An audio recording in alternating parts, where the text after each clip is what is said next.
C'est quoi une énumération dans TypeScript? Donc, pour répondre à cette question, on peut dire qu'une énumération dans TypeScript, c'est un type de données qui nous permet de définir un ensemble des valeurs constantes et chaque valeur constante, on va l'affecter à un nom symbolique. Donc, je vais reprendre ma définition, mais en se projetant sur un exemple qui est devant nous pour mieux comprendre. Donc, pour définir une enum dans TypeScript, bien sûr, on commence avec le syntaxe enum. Et cet enum, il doit avoir un nom. Et ce nom, il doit normalement, et c'est parmi pourquoi on utilise les enums, doit présenter une thématique ou un nom qui va regrouper plusieurs valeurs. Donc, ce qui est devant nous, c'est la thématique les codes de retour des API, donc les HTTP Status Code.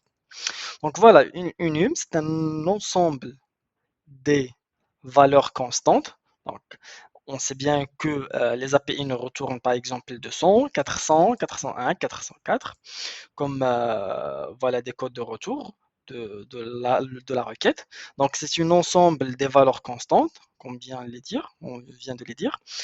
Et chaque valeur constante, on va l'affecter à un nom symbolique, ça veut dire 200, on va l'affecter à un nom symbolique. OK, OK, ça veut dire que l'API a bien passé, donc ça veut dire que le retour est de 200. La même chose pour bad request, ça veut dire que l'API ne retourne une erreur, ça veut dire 400, etc. Donc voilà ce qu'on peut dire sur la définition des enums. Et parmi les avantages des enums et parmi les points forts, c'est que on utilise les enums pour avoir une meilleure maintenabilité. Par exemple, dans le cas contraire, on va utiliser des constantes.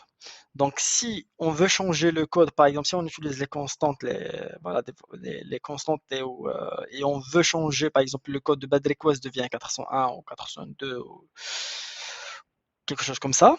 Donc, je dois fouiller dans tout mon code sur ce code-là pour voilà changer. Alors que dans notre enum, on va regrouper toutes nos valeurs dans un seul endroit.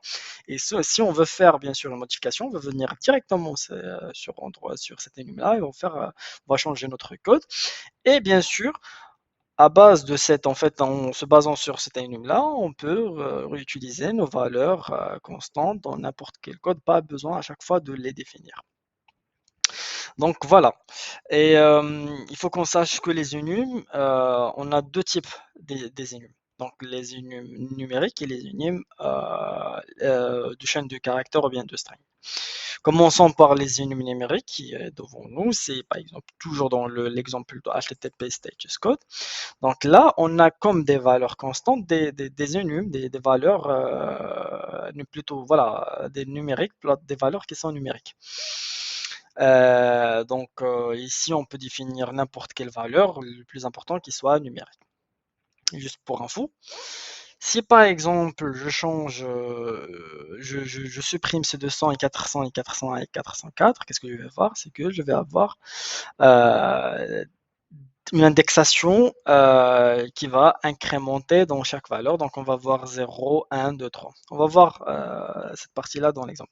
Mais premièrement, on va prendre par exemple une variable qui s'appelle response et on va lui donner notre constante OK. Notre constante OK, le nom OK, il est associé à notre constante de son. Donc, si on affiche response, il va nous afficher 200. Et je l'ai dit tout à l'heure, si par exemple je supprime ces chiffres, c'est personnalisé. Qu'est-ce que j'aurai? Hop, virgule. Donc, hop. Donc voilà, j'aurai response qui est 0. Et c'est normal parce que je l'ai dit, on va affecter des index qui vont s'incrémenter dans chaque valeur constante. Donc 0, 1, 2, 3. Donc si par exemple je change vers bad request, pardon, majuscule, donc il va me donner 1.